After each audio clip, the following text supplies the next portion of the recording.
और बात कर लेते हैं बड़ी खबर की। धनबाद से बड़ी खबर है, यहाँ पर दर्जनों केबल रोल में भीषण आग लग गई है। तो धनबाद से बड़ी खबर आपको दे रहे हैं, यहाँ पर दर्जनों केबल रोल में भीषण आग लग गई है। हिल कॉलोनी के काठ पुल के पास ये घटना बताई जा रही है। हम आपको बता दें कि 3 करोड़ से भी अधिक का केबल रोल यहाँ पर रखा हुआ था, जिसमें आग लगी है। आग बुझाने में फायर ब्रिगेड की टीम यहाँ पर जुटी हुई है, लेकिन काफी मशक्कत का सामना उन्हें करना पड़ रहा है। आप धुएं के गुबार से इस आग का अंदाजा लगा सकते हैं। रेलवे पर लापरवाही का आरोप लगा है। बताया जा रहा है कि रेलवे की लापरवाही की वजह से यह आग लगी है।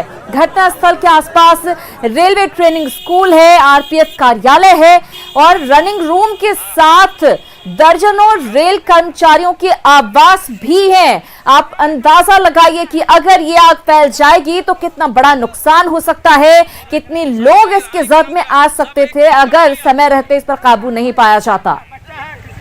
हादसा होते होते टल गया है, क्योंकि ये दिन की वारदात है। अगर रात की वारदात होती, नाम बताए ना, नाम बताए। रात की अगर वारदात होती तो इसको टालना बहुत मुश्किल था और भयंकर कोई बड़ी हादसा हो सकती थी। तो इसके पहले भी मैंने मौखिक रूप से हादसा मैंने आगाह कर चुका था कि ये बीच रोड पर जो केबल का डंपिंग कर रहे हैं, यहाँ गोडाउन नहीं है, हिल कॉलोनी में इस तरह से मत करें। तो उन्होंने कहा, जो ठेकेदार लोग थे, ट्रक वाले थे, वो बोले नहीं, हमको यही आदेश दिया गया है, आपका हम कोई नहीं सुनेंगे, यहीं पर हम रखेंगे। और आज हुआ न हुआ कि ऐसी जो है पूरी तरह से दुर्घटना हो भाई ये जो है लापरवाही सख्त है। इसमें दोषी लोगों पर कार्रवाई होनी चाहिए। मेरी मांग है कि दोषी लोगों पर कार्रवाई। तो पार्षद साफ ये आरोप लगाते हुए कि ठेकेदार को चेतावनी पहले दी गई थी कि यहाँ पर इस तरह से खुले में कॉलोनी में इस तरह से रोल ना रखें। संजय गुप्ता हमारे साथ जुड़ गए, उनसे लेंगे ज्यादा जानकारी। संजय, हम तस्वीरें देख पा रहे हैं। अभी फिलहाल ये बताइए कि क्या स्थिति है, आग पर काबू पाने में कितना वक्त और लग सकता है? और दूसरी बात ये कि जो कि पार्षद महोदय कहते हुए नजर आ रहे हैं कि चेताया गया था, लेकिन इसके बावजूद ठेकेदार ने खुले में इस तरह से केबल रोल रखा और नतीजा ये हुआ कि इसमें आग लग गई है। फिलहाल तो जो स्थिति है, काफी मशक्कत दमकल के गाड़ियों और कर्मी कर रहे हैं, लेकिन अभी फिलहाल उस पर पूरी तरीके से काबू नहीं पाया गया। वहां का स्थानीय पार्षद का साफ साफ कहना है कि रेलवे के जो संवेदक थे उनको पहले भी सचेत किया गया था, किस तरह से खुले में इस तरह के काठ में जो केबल लगे हुए उनको यहाँ पर नहीं रखे, कभी को कोई बड़ी हादसा हो सकती है। आज ये जीता जागता प्रमाण हुआ कि आग जो है लगी है, एक चिंगारी का रूप लिया और धीरे धीरे ये आग इतनी अधिक फैल गई कि उनको बुझाने में दमकल के लोगों को, फायर ब्रिगेड के लोगों को बहुत ही ज्यादा मशक्कत करनी पड़ी है। और फिलहाल अभी तक जो है पूरी तरीके से इस आग पर काबू नहीं पाया है। इस घटना की जानकारी पाने के बाद धनबाद डीएम और अन्य अधिकारी भी मौके पर पहुंचे हैं, वो भी जायजा ले रहे हैं कि किसी तरह इस आग को पर काबू पाया जा सके। लेकिन वहीं इस घटना से आसपास जो रेलवे कॉलोनी में रहने वाले रेल कर्मी के परिवार हैं, वो काफी डरे हुए हैं। उनका भी साफ साफ कहना, अगर ये कहीं फैल जाती तो उन लोगों के जान माल का नुकसान होता। सबसे बड़ा सवाल दरअसल यही है कि अगर ये आग फैल जाती तो कितने लोग इसकी जद में आ सकते थे, कितना बड़ा इलाका इसकी जद में आ सकता था। आखिर उसकी जिम्मेदारी कौन लेता? और अभी जो घटना घटी है, इसकी जिम्मेदारी कौन लेगा? साफ साफ वहाँ जो लोग हैं उनका साफ कहना है कि रेलवे प्रबंधन जो है इसके पूरी जिम्मेवारी है। जो संवेदक है उनको बिना गोडाउन के इस तरह से काट के जो केबल है उनको जहां तहां रखने के लिए दे दिया गया। आज फैली है, रेलवे को पहले ही इसको लेकर जब सचेत किया गया था तो उनको एक ठोस कदम उठाना चाहिए था, जिससे कि अभी ये इतनी बड़ी घटना नहीं होती। अभी रेलवे को अगर देखा जाए तो अभी फिलहाल आकलन पूरी तरीके से नहीं किया गया है, लेकिन करोड़ों के रुपयों के नुकसान का भी बताइए। करोड़ों रुपए का नुकसान हो सकता है। आकलन तो तब होगा जब आग बुझाई जा सकेगी। संजय, बहुत धन्यवाद इस जानकारी के लिए। लेकिन सवाल यही है कि आखिर इस घटना की जिम्मेदारी कौन लेगा? और जिम्मेदारी तय होना इसलिए जरूरी है कि ये और भी गंभीर हो सकता था अगर आग ज्यादा फैल जाती। आसपास रिहायशी इलाके हैं। और अगली बड़ी खबर रांची से है। यहाँ पर महिला का फांसी से लटका हुआ शव मिला है। ये बड़ी खबर रांची से आपको दे रहे हैं। यहाँ पर महिला का फांसी से लटका हुआ शव बरामद किया गया। स्टेशन रोड के एक होटल की छत पर शव बरामद किया गया है। ये बड़ी खबर आपको दे रहे हैं, महिला का शव बरामद किया गया। बताया जा रहा है कोलकाता से कैटरिंग का काम करने के लिए महिला आई हुई थी। होटल संचालक और पुलिस का बयान इस मामले को लेकर लिया गया है। महिला ने होटल की छत पर फांसी लगाई है, ये कहा जा रहा है।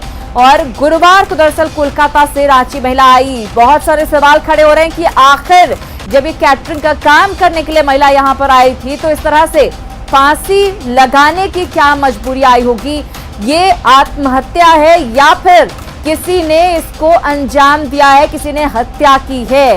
ये सबसे बड़ा सवाल। बड़ी खबर रांची से आपको दे रहे हैं। हालांकि होटल संचालक और पुलिस का बयान ले लिया गया है। ओम प्रकाश से ज्यादा जानकारी लेंगे, हमारे सहयोगी हमारे साथ जुड़ गए हैं। ओम प्रकाश, आपसे ही जानना चाहूंगी कि जब कैटरिंग का काम करने के लिए कोलकाता से महिला यहां पर आई थी तो आखिर फांसी से लटका हुआ शव क्यों मिला है? क्या जानकारी मिल पा रही है? जी, अब तक बता दें कि जो जानकारियां सामने आई उसके अनुसार ये आत्महत्या का मामला बताया जा रहा है। हालांकि पूरा मामला संदेहास्पद है क्योंकि होटल कर्मियों के बयान के आधार पर पुलिस ने ये बातें कही है।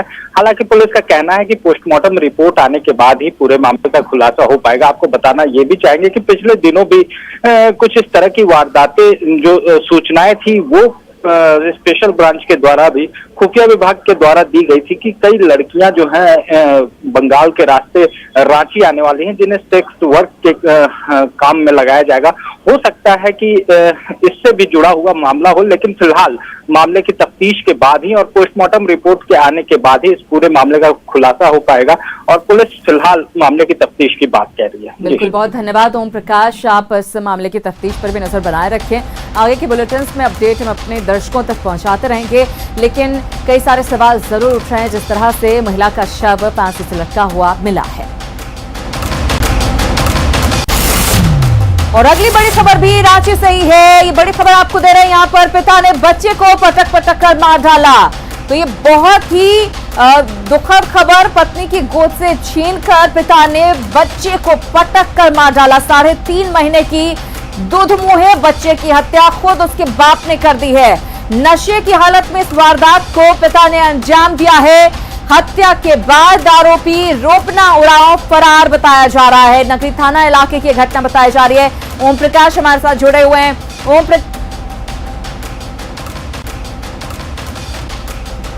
और अगली बड़ी खबर पाकुड़ से है। यहां पर विधवा महिला से 11 लोगों ने मारपीट की है।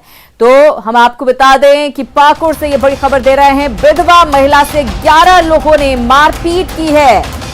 डायन बिसाही का आरोप लगाकर मारपीट की गई है इस महिला के साथ। महिला को घर में निर्वस्त्र कर दिया गया।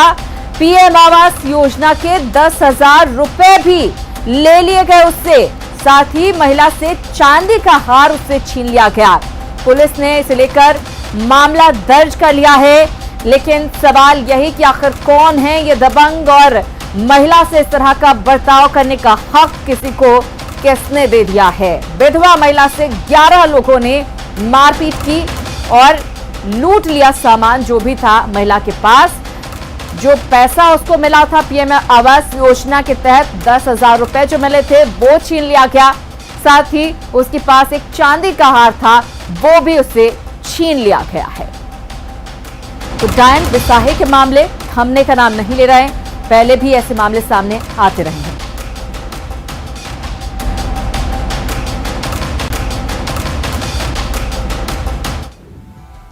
कब तक झेलेंगे पीठ पर नक्सलियों के वार?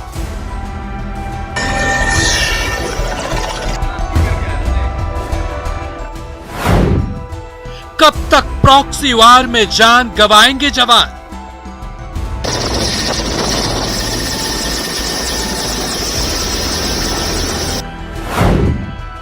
कब तक मनाएंगे जवानों की शहादत पर मातम?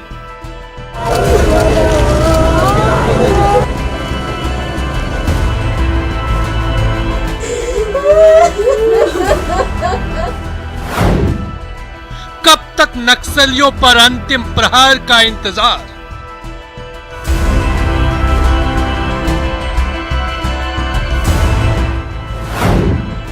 पूछ रहा है पूरा झारखंड, शहादत का बदला कब? तो चाईबासा में नक्सलियों से लोहा लेते शहीद हुए जवान किरण सुरीन को आज उनके पैतृक गांव कोलेबिरा में राजकीय सम्मान के साथ उनका अंतिम संस्कार किया गया। शहीद के अंतिम संस्कार में जिले के डीसी सुशांत गौरव और एसपी शम्स तबरेज भी शामिल हुए और कंधा देकर उनके पार्थिव शरीर को सम्मान दिया। शहीद के अंतिम संस्कार के बाद एसपी ने नक्सलियों को इस हरकत के लिए मुंहतोड़ जवाब देने की चेतावनी दी है। सर्वप्रथम तो ये हमारे ज़िले के लिए बहुत ही शोक का समय है कि हमारे एक लाल को इस तरह के कायरतापूर्ण घटना के कारण शहीद होना पड़ा और पूरा परिवार ही ने, उनका पूरा गांव और पूरा ज़िला ही आज हम लोग शोकग्रस्त हैं और हम लोग इनके साथ हैं। मुझे जनता का सहयोग चाहिए और पुलिस का जो सहयोग होगा वो तो हम देंगे ही देंगे। जवाबी कार्रवाई होगी सर? ये पूरे राज्य का मामला है। राज्य के स्तर से जो रणनीति होती है वो रणनीति बनाई जाएगी, उस पर हमारा विशेष रूप से कोई टिप्पणी नहीं होगा। हमारी रणनीति अलग होती है, वो भी गुप्त होती है। दरअसल चाईबासा में नक्सली ब्लास्ट में झारखंड जगुआर के 3 जवान शहीद हो गए थे। इनमें गोड्डा के लाल देवेंद्र पंडित भी शामिल थे। शहीद देवेंद्र का पार्थिव शरीर जैसे ही उनके पैतृक गांव ललमटिया थाना क्षेत्र के बड़ा धाना बिंदी पहुंचा, शहीद के अंतिम दर्शन को पूरा इलाका उमड़ पड़ा। शहीद के आने वाले रास्ते के दोनों तरफ लोग उन्हें नमन करने के लिए खड़े थे। साथ ही उनकी गाड़ी के आगे लोग देवेंद्र अमर रहे के नारे लगा रहे थे। इस दौरान जिला पुलिस बल के साथ आईआरबी के जवान सुरक्षा में तैनात दिखे। पार्थिव शरीर के घर पहुंचते ही मातम का माहौल नजर आया। शहीद देवेंद्र की मां, पत्नी, पिता और बच्चों के साथ परिजनों की चित्कार से पूरा माहौल गमगीन नजर आया।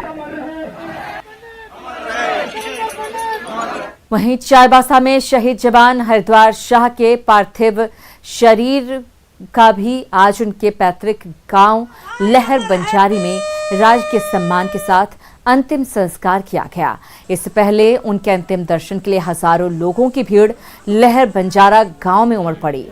शहीद हरिद्वार शाह को श्रद्धांजलि देने के लिए कई राजनीतिक दलों के नेताओं के अलावा भारी संख्या में पुलिसकर्मी और पदाधिकारी मौजूद रहे।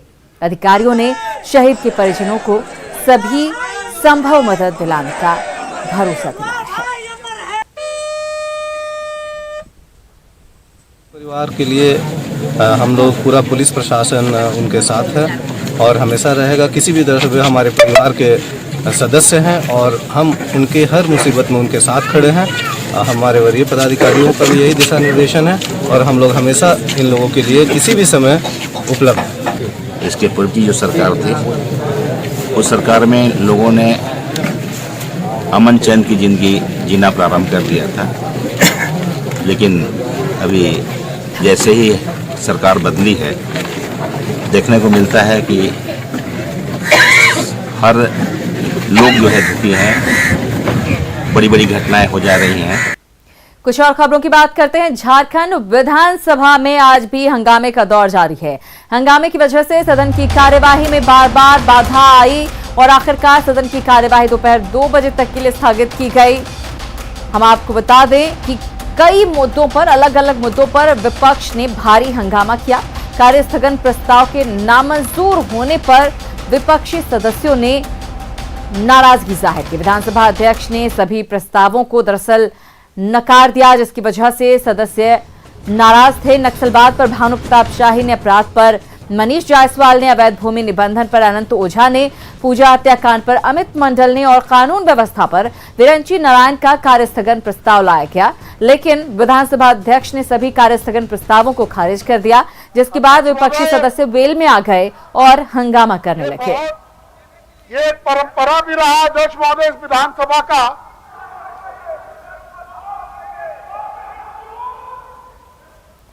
वहीं सदन में कार्यवाही के दौरान बीजेपी विधायकों ने विधानसभा अध्यक्ष पर सत्ता पक्ष के दबाव में काम करने का आरोप लगाते हुए वेल में जाकर हंगामा किया। इस पर विधानसभा अध्यक्ष ने कहा कि नियमावली के तहत ही सदन का संचालन होता है, जिसके बाद बीजेपी विधायक फिर से वेल में आ गए और तख्तियों के साथ प्रदर्शन किया। पर हम नहीं जाएंगे। जो परंपरा है वो आप लोगों ने सिखाया है, जो आप लोगों ने सिखाया है वही हम लोगों ने सिखाया। देख लीजिए 20 साल का इतिहास को देख लीजिए, झारखंड विधानसभा का 20 साल माननीय संसदीय कार्य मंत्री महोदय वैसा हुआ है। मुख्यमंत्री प्रश्नकाल को आपने हटा दिया, ये परंपरा के खिलाफ में था। अब आप लोग कार्य स्थगन को पहले नहीं ला करके बाद में ला रहे हैं, यह भी परंपरा के खिलाफ में है। आप लोगों का दबाव कहीं न कहीं आसन पर है अध्यक्ष महोदय, सरकार का दबाव है जिसके चलते आसन बराबर माननीय सदस्य आसन पर कोई दबाव नहीं है, आसन नियमावली से चलता है। आसन जो किताब में लिखी हुई है, जो सदन का स्थापित कानून है, उसी से चल रहा है भानु जी। कहीं किसी का कोई दबाव नहीं, किताब में तो हम आज नहीं ना लिख दिए, आज का लिखा हुआ किताब नहीं ना भानु जी। इसी के साथ जौहर झारखंड में फिलहाल इतना ही, लेकिन न्यूज़ 18 बिहार झारखंड पर खबरों का सिलसिला लगातार जारी है।